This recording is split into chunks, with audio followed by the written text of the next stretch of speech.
जय श्री माता जी। जो लोग अभी भी पूजा पंडाल में नहीं पहुंचे हैं, आप सबसे निवेदन है कि ध्यान का समय एकदम आ गया है, 2 से 3 मिनट बाकी है। आप सबसे निवेदन है कि आप लोग समय से पूजा पंडाल के अंदर आए। जय श्री माता जी।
जय श्री माता जी। जो लोग भी इधर उधर हैं, इवन पूजा पंडाल में भी मूव कर रहे हैं, आप सबसे रिक्वेस्ट है कि आप लोग अपना आसन ले लें और सभी लोग अपने मोबाइल फोन्स को या तो साइलेंट मोड में डाल दें या फोन को स्विच ऑफ कर दें।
हेलो।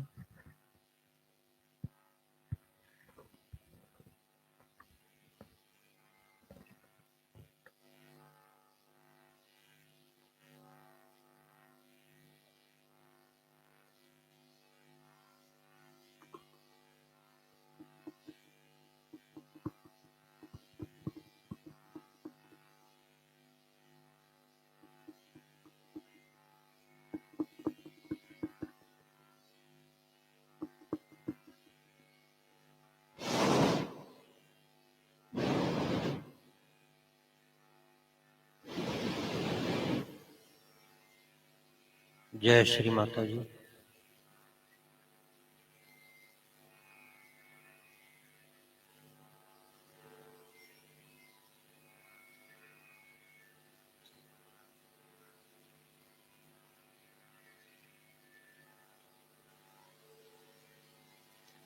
आज सुबह का ध्यान सत्र शुरू होने जा रहा है।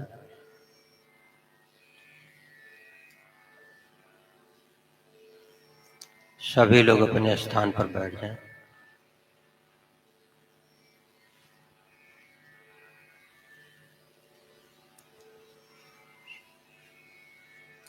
श्री माता जी के पावन श्री चरण कमल को सभी लोग देखें।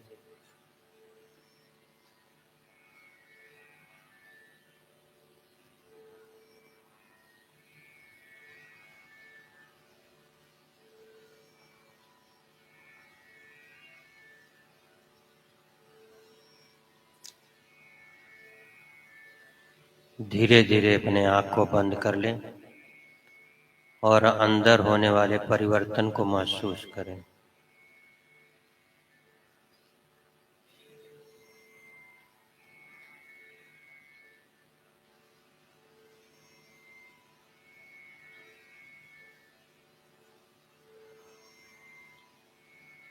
परम पूज्य श्री माता जी हमें अंदर से और बाहर से कृपा करके एकदम शांत कर दीजिए।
परम पूज्य श्री माता जी को हाथ जोड़कर प्रणाम करेंगे। सामूहिकता में कुंडलनी उठा करके बंधन।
श्री महामंत्र का एक साथ में उच्चारण करेंगे।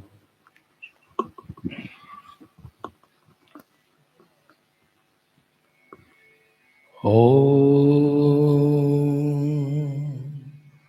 त्वमेव साक्षात् श्री महालक्ष्मी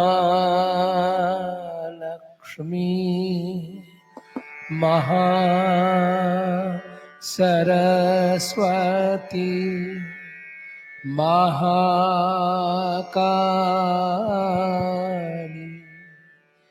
त्रिगुणात्मिका कुंडलिनी साक्षात् श्री आदिशक्ति माता जी श्री निर्मला देवी नमो नमः। ॐ त्वमेव साक्षात् श्री कल्की साक्षात् श्री आदिशक्ति माता जी श्री निर्मला देवी नमो नमः। ॐ त्वमेव साक्षात् श्री कल्की साक्षात् श्री सहस्रार स्वामिनी मोक्ष प्रदायिनी माता जी श्री निर्मला देवी नमो नमः।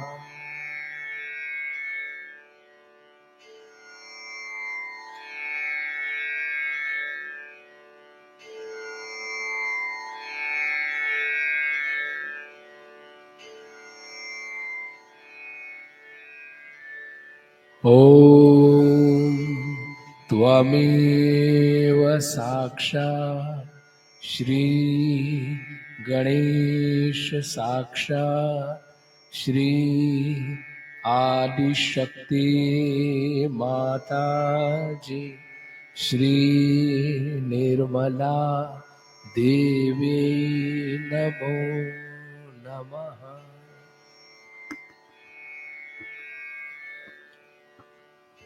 श्री महामंत्र के बाद अंदर होने वाले परिवर्तन को महसूस करें।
ईदा नाड़ी के शुद्धिकरण के लिए दाहिना हाथ धरती माता पर रखेंगे,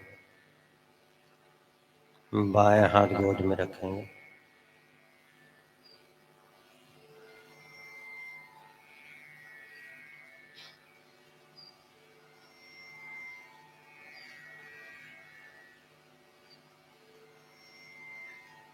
चित्त सहस्रार और बाएं हाथ पर सिर्फ महसूस करेंगे।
पिंगला नाड़ी के लिए दाहिना हाथ गोद में, बायां हाथ आकाश की तरफ।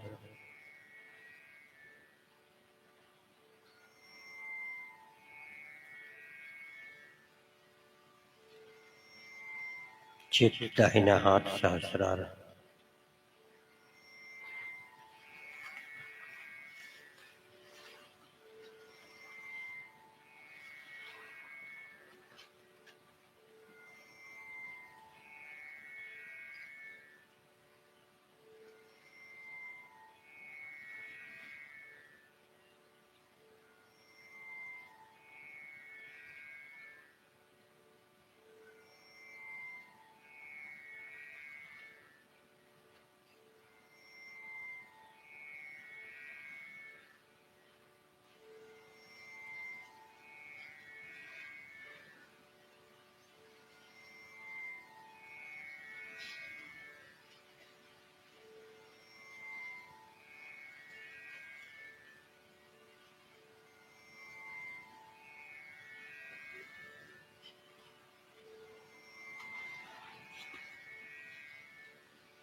सुषुम्ना नाड़ी के लिए दोनों हाथ हृदय के स्तर पर रखेंगे।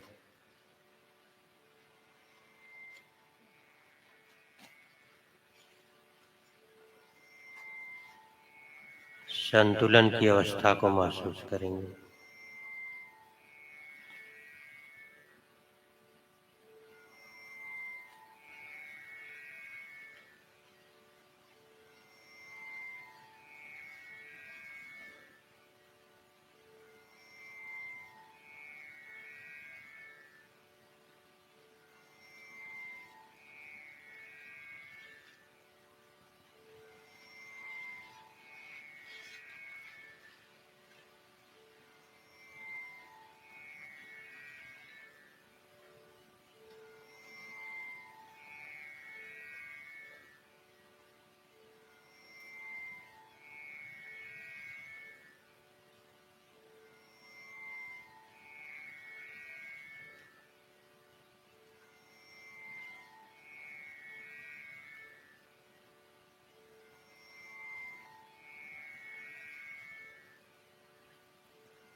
दोनों हाथ गोद में रख लेंगे।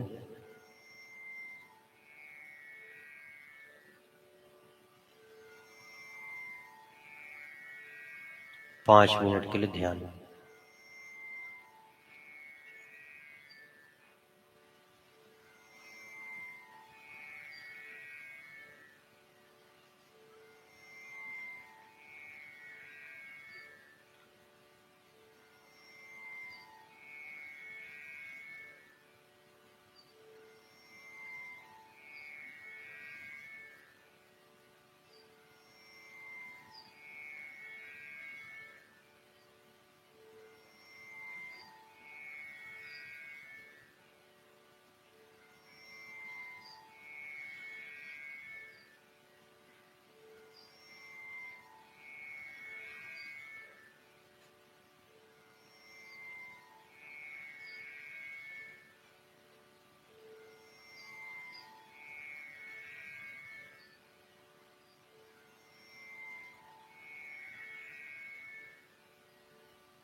First I speak in Hindi language. and then in English language.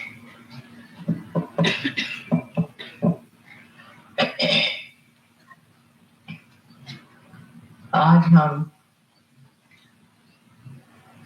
Shri Mahadev Shiv Shankar की पूजा करने के लिए एकत्र हुए।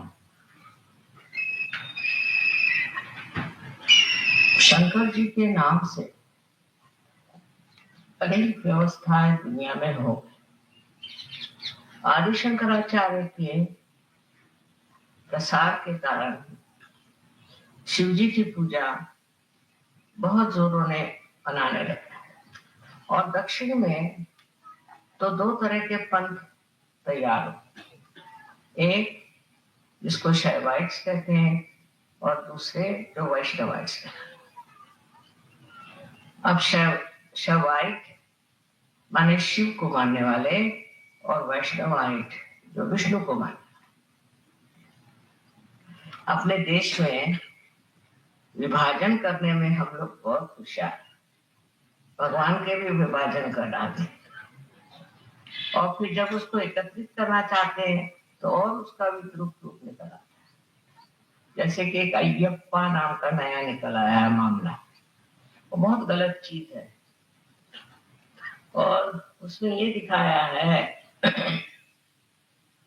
कि विष्णु जी ने जब मोहिनी रूप धारण किया तो उनसे एक बच्चा पैदा हुआ शिव जी से। ऐसे कहीं हो सकता है? ऐसी गलत सलत बातें हमारे देश में बहुत निकल आती है और फिर उसी के अलग अलग संघ बन जाते हैं। कोई ना कोई बहाना झगड़ा करने के लिए मिल जाए तो हिंदुस्तानी बहुत खुश होते हैं।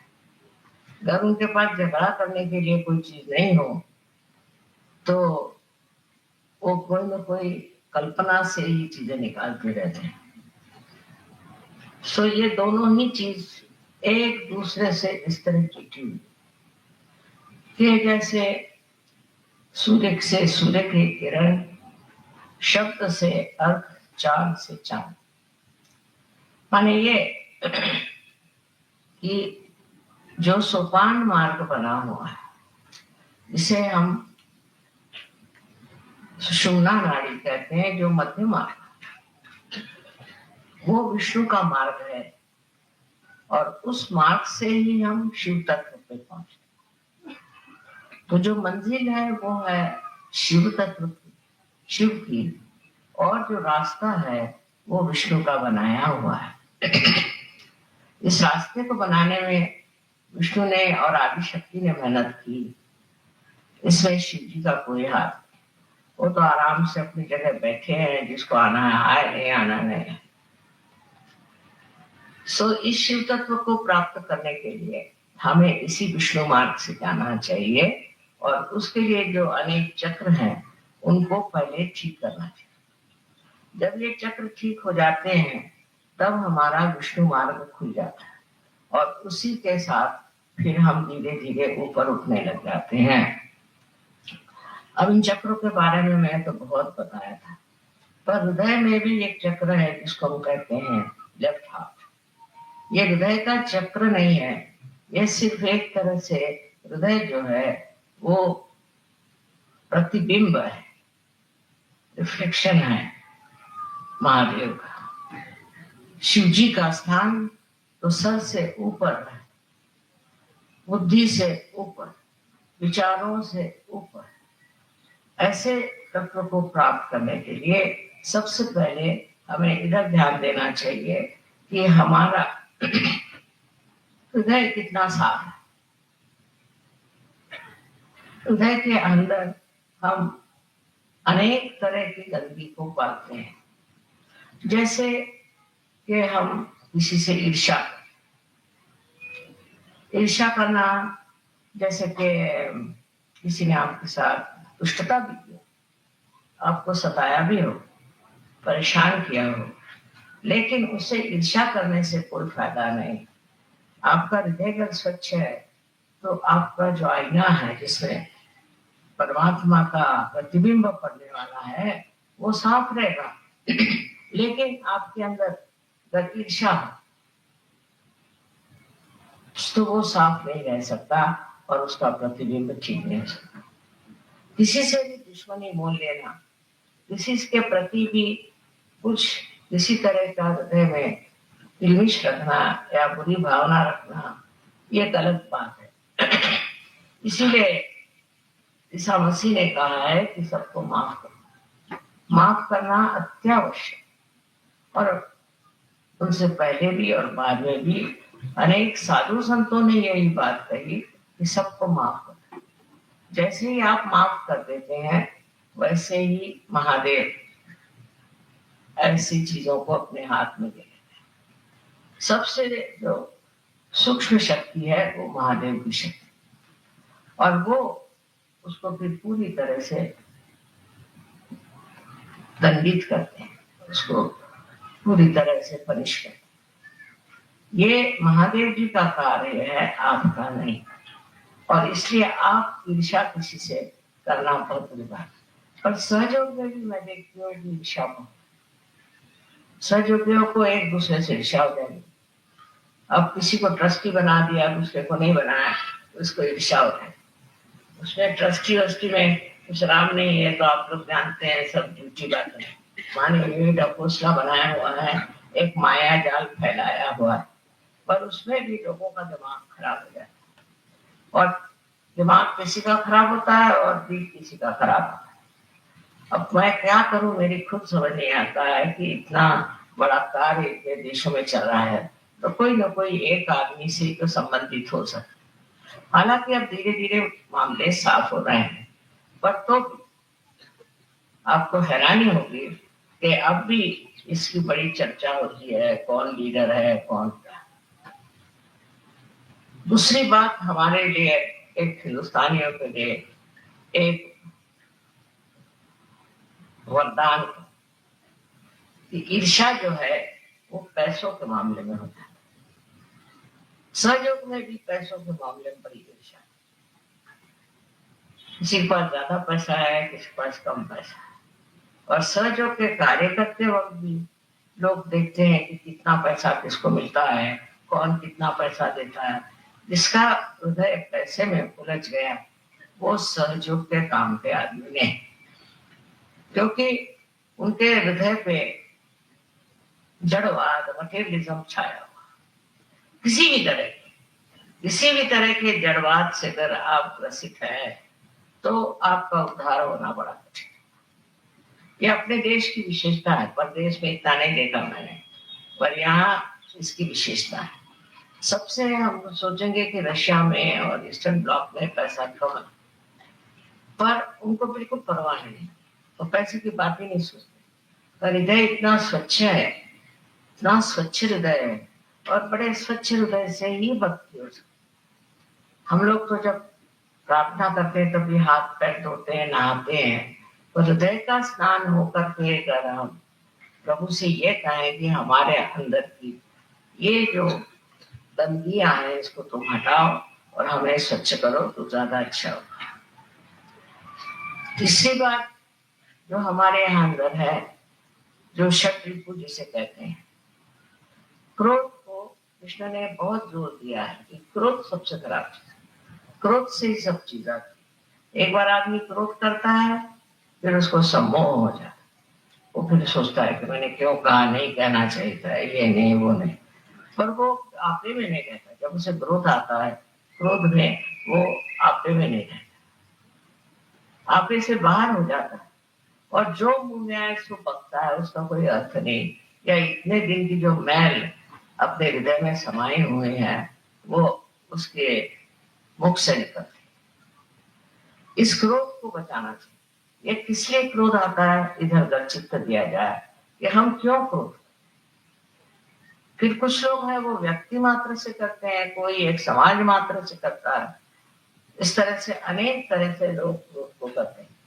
ये क्रोध हमें अंदर क्यों आता, इसलिए हम क्रोधित होते हैं, ये सोचना चाहिए। बहुत से लोगों ने मुझसे कहा कि माँ अगर आपके खिलाफ कोई कहता है तो हमें बड़ा क्रोध आता है।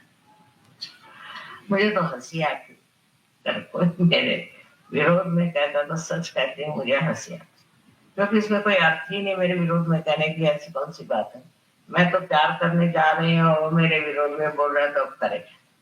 पर किसी किसी की बुद्धि टेढ़ी होती है तो उस पर दया करें। उसको सोचना चाहिए कि इतना महामूर्ख है। जो आदमी क्रोध में उतर जाता है उसके तरफ दृष्टि जो है वो अत्यंत शालीन होनी चाहिए, जिससे उसका भी क्रोध ठंडा हो सकता है। अपने देश में क्रोध करने वाले अनेक तरह के लोग हैं, उसकी संस्थाएं हैं जो सिर्फ क्रोध से इसको मार, उसको मार, इसको पीट, उसके पीट, और फिर सामाजिक तौर पर भी ये चीज बन जाती है। ये बड़ी भयानक चीज है, लोगों को मारना पीटना, फिर उसके दंड करे कोई सेना तैयार करना या कोई मारने पीटने वाली चीज तैयार करना, ये बड़ी भयानक है। हालांकि अगर अपने संरक्षण के लिए कोई आदमी ऐसी चीज रखता है तो उसमें इतना हर्ज नहीं, पर तो भी अगर वो परमात्मा का भक्त है तो उसको कोई जरूरत नहीं।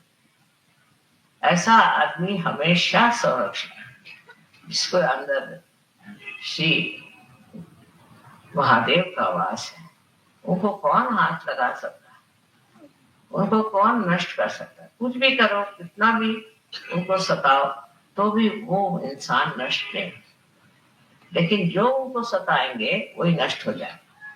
जब इस बात का पूर्ण विश्वास आपके अंदर हो जाए कि जो आपको सता रहे हैं वही नष्ट हो जाएंगे, अपना दिल, अपना हृदय आप एकदम स्वच्छ हृदय में ही ये कार्य हो सकता है, क्योंकि शिव का स्थान हमारे अंदर प्रतिबिंब रूप है, और जो आईना स्वच्छ होता है उसी में उसका प्रतिबिंब पड़ता है। शिव जी का क्रोध एक ही बार होने वाला होता है, एक बार, ऐसा लोग कहते हैं, पर मैंने अनेक बार उनको क्रोधित होते देखा, क्योंकि उनका अधिकार है क्रोध करने का। अगर कोई आदिशक्ति के विरोध में कार्य करता है तो शिव जी का हाथ बड़ा लंबा है, कुछ भी करो वो मानते नहीं और ठिकाना ही कर देते हैं, क्योंकि वो जानते हैं कि आदिशक्ति जो है वो तो कुछ नहीं करेगी, वो तो किसी को दंडित नहीं करेगी, वो सबको माफ कर देगी। तो उनका हाथ इतना लंबा है कि जिसकी कोई हद नहीं, और जब वो हाथ चलता है तो फिर कोई नहीं रोक सकता।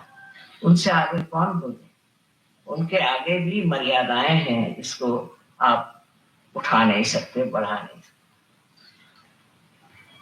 इस तरह से आपको समझना चाहिए कि अपने वैयक्तिक जीवन में सहयोग में आपको शिव जी का ही अनुसरण करना है, क्योंकि नहीं करोगे तो पहली चीज है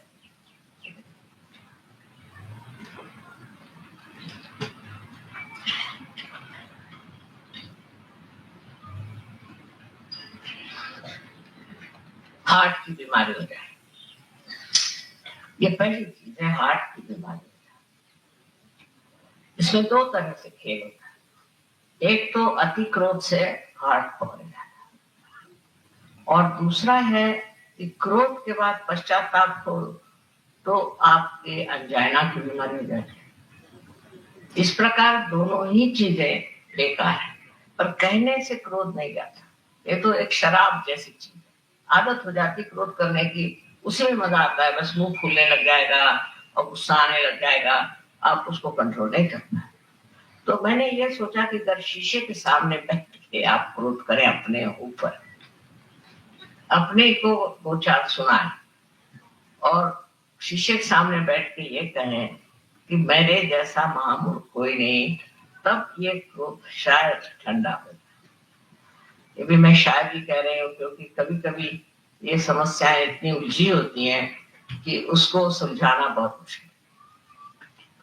आगे चल के देखा गया है कि इतना हम किसी चीज पर ध्यान देते हैं और उस चीज के ऊपर हम इसको कहते हैं रिएक्ट करते हैं। किसी ने कुछ कहा, फौरन रिएक्शन हो।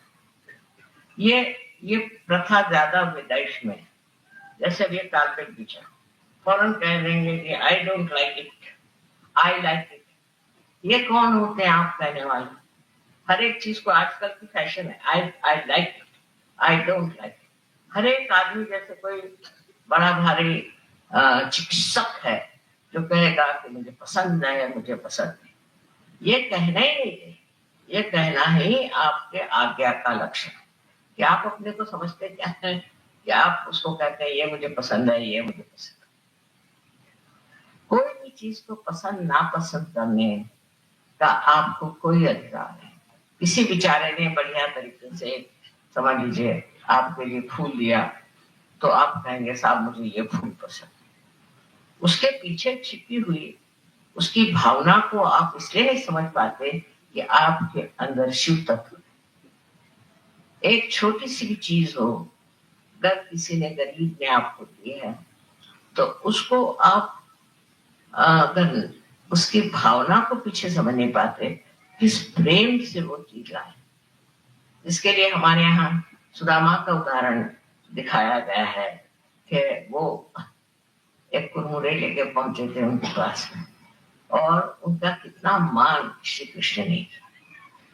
कोई चीज जो प्रेम भाव से देते हैं वो ऐसा ही है जैसे कि एक शीशे को आप पारस पीछे से लगा दीजिए, चमक जाता है। ऐसी चीज है, अगर आपके अंदर भावना बहुत सुंदर हो, अच्छी हो, पर पैसा नहीं हो, तो आप कोई छोटी सी चीज भी उनको लेकर दे दें तो दूसरे को सोचना चाहिए, आहा क्या बढ़िया चीज। किंतु इस भावना से मनुष्य के अंदर एक सूक्ष्म दृष्टि प्राप्त होती है, जिसको कहना चाहिए कलात्मक, जिसमें कला का प्रादुर्भाव होता है, जिसे कला दिखाई दे। तो आप समझते हैं कितनी कलात्मक चीज है। ये कला है प्रेम की कला, ये प्रेम की कला है। इस कला से आप देख सकते हैं कि इस मनुष्य में कितना प्यार है, कितना मोहब्बती है, कितना प्रेम करने वाला है, कितना सज्जन है, कितना अच्छा है। जब आप ये चीज देखना शुरू करेंगे तब आपकी नजर अपने ऊपर जाएगी और आप ये सोचेंगे कि मैं क्या हूं, मुझमें इतना प्यार है, मुझमें ये सज्जनता है, मुझमें ये अच्छाइयां हैं कि मैं ऊपरी जबानी जमा खर्च करता और लोगों को बुलावे में डालता। वास्तविकता हम अपने ही को बुलावे में डालते।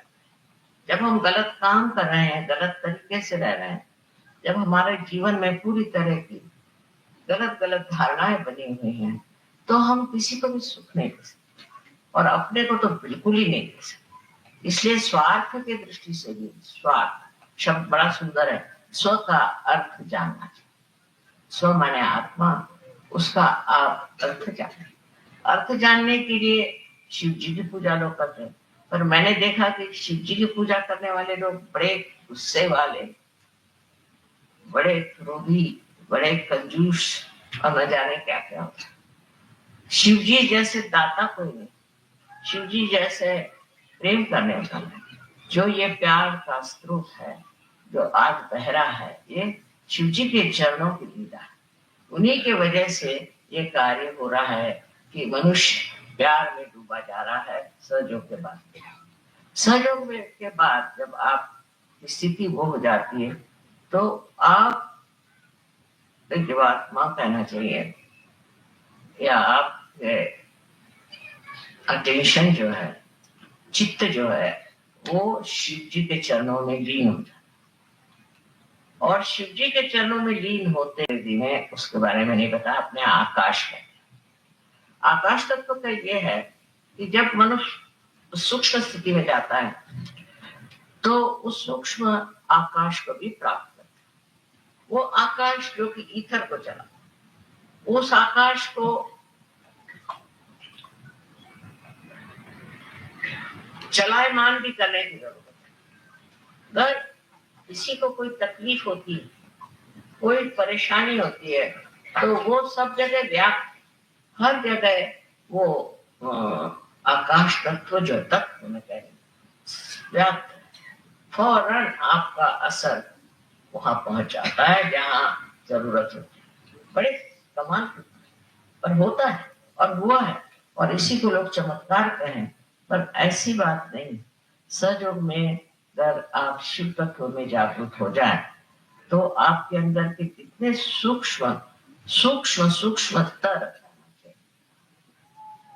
जो भाव है और जो स्थिति है वो जागृत हो जाती है।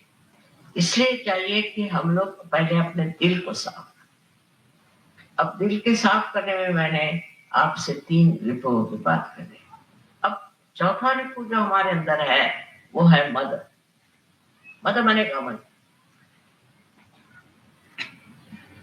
जब औरतों में घमंड आ जाता है तो वो आदमियों की चाल चलती है, फिर वो औरतों जैसे नहीं चल सकते। घमंड हम माने बहुत, हम कोई विशेष, हमारी कुछ तो भी ज्यादा, या तो पैसे वालों की लड़की है, या सुंदर है, या सुशिक्षित है, या चाहे किसी भी बात, किसी भी बात से अगर घमंड आ जाए तो आदमी, औरत जो है वो आदमी जैसे चलने लगती।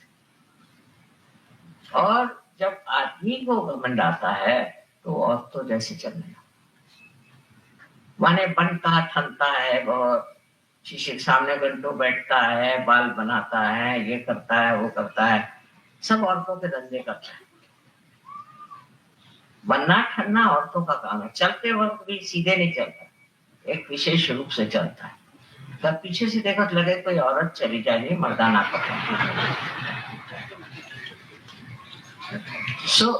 जब आदमी के अंदर ये चढ़ जाता है मद, तो कहते हैं ना मदमस्त हुए, तो मदमस्त हुए तो डोलने लग जाते हाथी के जैसे। उनके सारा ही ढंग अलग अलग हो जाता है। वो बात करेंगे तो, बात नहीं करेंगे तो, बैठेंगे तो, हर चीज में ये दिखाई देता है कि इनके कोई ना कोई घमंड है। अब समझ नहीं आता कि किस चीज का घमंड इनको चढ़ा हुआ है, कौन सी चीज से अपने को विशेष समझ रहा है। ये सारी चीजें तुच्छ, इसका कोई अर्थ ही नहीं है, सहज में इसका कोई अर्थ नहीं। और इसलिए ऐसी चीजों में विश्वास कर लेना कि हम कोई विशेष हैं, तो आप शेष ही रह जाते, विशेष नहीं रह जाते, शेष रह जाते। मतलब ये है कि अपने बारे में कोई सी भी ऐसी कल्पना कर लेना कि हम बड़े रईस हैं या हम बड़े ये हैं। अब तो गरीबों को भी घमंड हो, दलितों को भी घमंड हो, समझ नहीं आता। जो भी हो वो हम है, इस तरह से लोग बातें करते। आप स्वयं साक्षात क्या है? एक ईश्वर भक्त, परमात्मा को मानने वाले सजग। आपको इस तरह से अपने बारे में सोच लेना, आनंद से परे होना, क्योंकि शिव शक्ति जो है वो आनंद विभोर मनुष्य को, मनुष्य आनंद में मस्त होने के लिए शिव की भक्ति करता है। और मैं देखती हूँ कि अधिकतर शिव भक्त जो होते हैं बड़े सड़ियल लोग होते हैं, उससे कोई बात भी नहीं कर सकते। फायदा क्या है? शिव की भक्ति करते हो जो नटराज साक्षात सारे कला का प्रादुर्भाव करने वाले, जो अत्यंत आनंदी और आनंद के स्वरूप है, उनके आगे ये शिव भक्त, इनको शिव भक्त कैसा कहा जाए? गले में इतना बड़ा बड़ा रिंग लटकाते हैं, उससे हार्ट अटैक आता है। उसकी क्या जरूरत है? आप स्वयं साक्षात लिंग स्वरूप होइए। वो न होते हुए वो जो कार्य करते हैं कि हम शिव भक्त हैं, लगे लड़ने शिव भक्ति करके, और उसके अलग अलग मार्क्स हैं। अगर शिव भक्त होगा तो ऐसे ऐसे लगाएगा, और अगर विष्णु भक्त होगा वो ऐसे लगाएगा। अरे भाई, इसका क्या अर्थ? ऐसे लगाने का अर्थ है तो ऊर्ध्वगामी, ठीक है, आप ऊपर चढ़ रहे हैं ऊर्ध्वगामी, और पहुंच करके आप शांत, दोनों ही लगाना चाहिए, और नहीं तो लगा ही मत। इसका कोई अर्थ होना चाहिए कि जिस चीज को प्राप्त करने जा रहे हैं उसका ये सोपान मार्ग है, इस रास्ते से आप गुजर रहे हैं। इसमें एक एक गंदी चीजों को छोड़ते जाना। दूसरों को भला बुरा कहने से पहले अपने को भला बुरा कहना सीखिए। मैं ऐसी हूं, मैं वैसी हूं, अपने को कहें।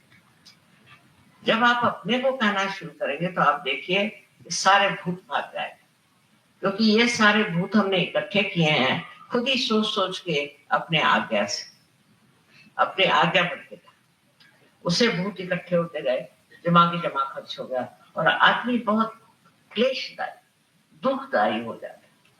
और वो दुखदाई उसको भी दुखदाई करता है। आप किसी को दुख देकर सुख नहीं पा सकते। उसका जरूर असर आना चाहिए, चाहे आप पत्थर हो, पर उसका असर आता है। और उसका असर यही आता है कि आदमी बड़ा दुखी हो जाता है। ये तो एक माँ की बात है, वो आपके सुख की बात है। आपको जिससे सुख मिले, जिससे आपको संतोष मिले, जिससे आपको शांति मिले, जिससे आपको प्यार मिले, और दुनिया में एक आप सज्जन इंसान। ये एक तो माँ का तरीका है, और शिव का ये तरीका है।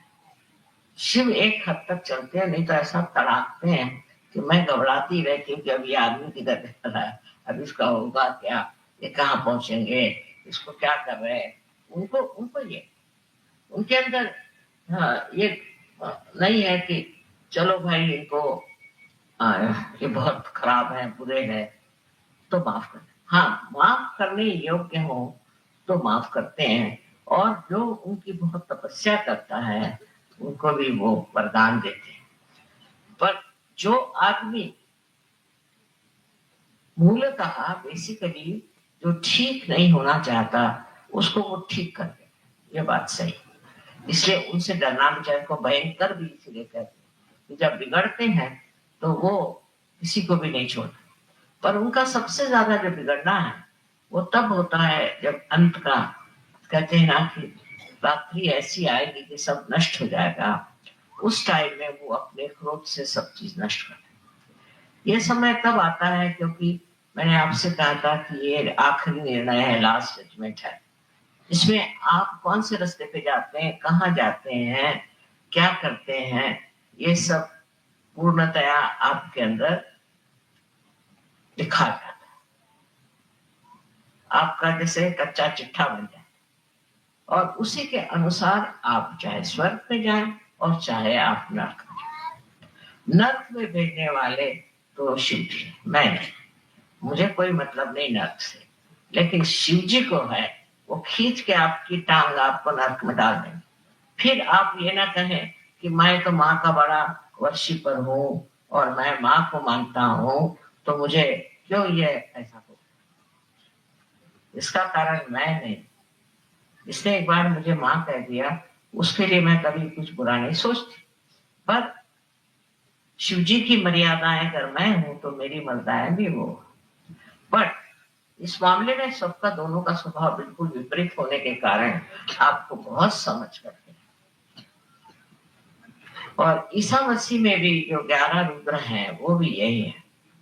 रुद्र की जो भावना है वो भी शिव जी के स्वरूप है, और इसलिए बहुत संभल के आपको रहना चाहिए। इसके बारे में आपको इसलिए वार्निंग देनी है कि सहयोग में भी लोग आते हैं, कोई पैसा कमाता है, कोई बुराई करता है, कोई खराबी करता है, कोई अन्याय करता है। ऐसे लोग तो झटक जाते ही, निकल जाते हैं, पर निकलते साथ शिव जी की कक्षा में आकर फिर मुझे खबर आती कि वो बैंकरप्ट हो गए, वो ऐसा हो गया, वैसा हो गया। मैंने कहा भैया आप मुझे मत बताओ। जब वो खुद ही छोड़ के भागे अपने संरक्षण से, तो उसे कौन बचा सकता। इसलिए आपको चाहिए कि आप अपना संरक्षण शिव में खोजें। माँ में तो है ही संरक्षण, लेकिन शिव में खोजना चाहिए। उसके लिए ये जो मैंने अभी आपको बताया है कि 5 चीजें, इन 5 तत्वों में जो सूक्ष्म चीज है उसको प्राप्त करना, और उसको प्राप्त करने के लिए आपको ध्यान करना जरूरी है। जो लोग ध्यान करते हैं वो अलग दिखाई देते, और जो लोग ध्यान नहीं करते वो अलग दिखाई देते, इसमें कोई शक नहीं। अब जो लोग ध्यान करते हैं पर ध्यान में मन नहीं, ध्यान में प्रवृत्ति नहीं, ध्यान की समझ नहीं, ध्यान में सूझबूझ नहीं, और उसके प्रति एक आलस्य हो, तो वो ध्यान फलीभूत नहीं होता, उससे कोई फायदा नहीं। ऐसा ध्यान हो कि जिससे अंग अंग आपका जो है वो खुश हो जाए, जिससे आनंद की वर्षा। शिव जी का पहला और महत्वपूर्ण जो हिसाब किताब है वो यह है कि वो आपको आनंदित करते हैं, पुलकित करते हैं।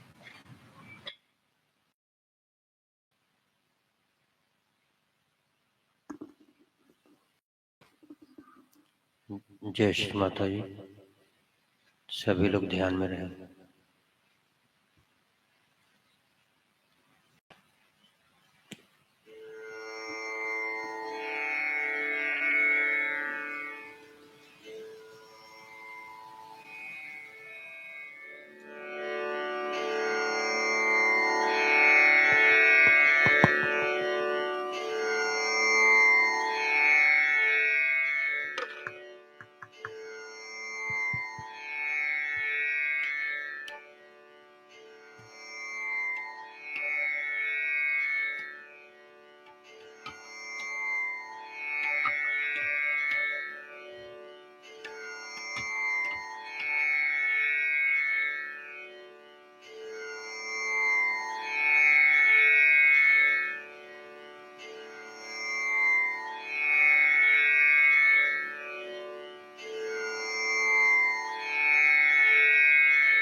आदि शक्ति का पूरा मंत्र लेंगे।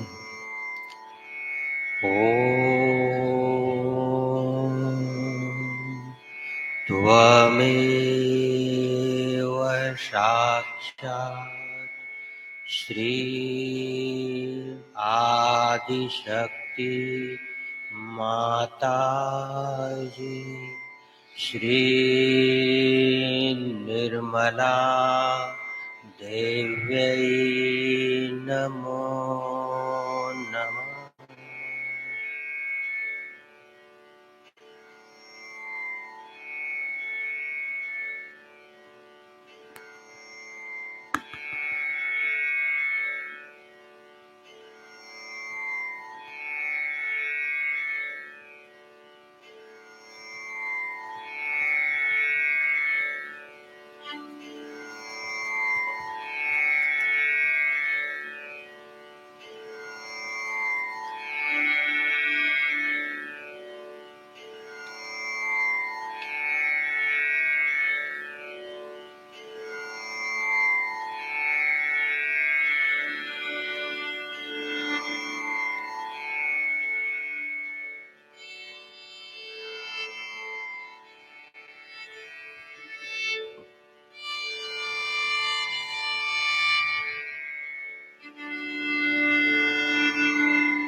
जय श्री माता जी।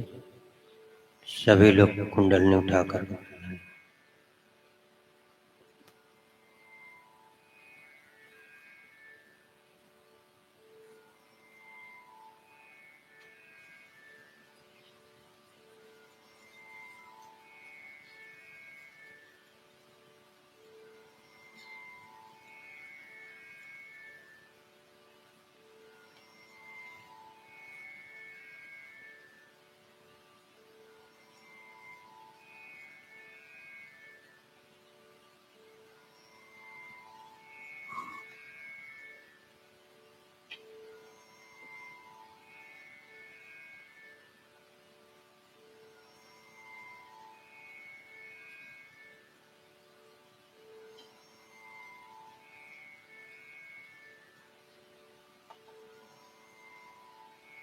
मीना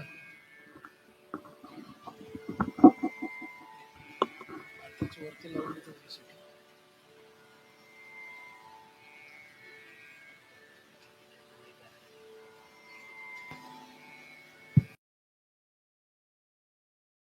नमस्कार.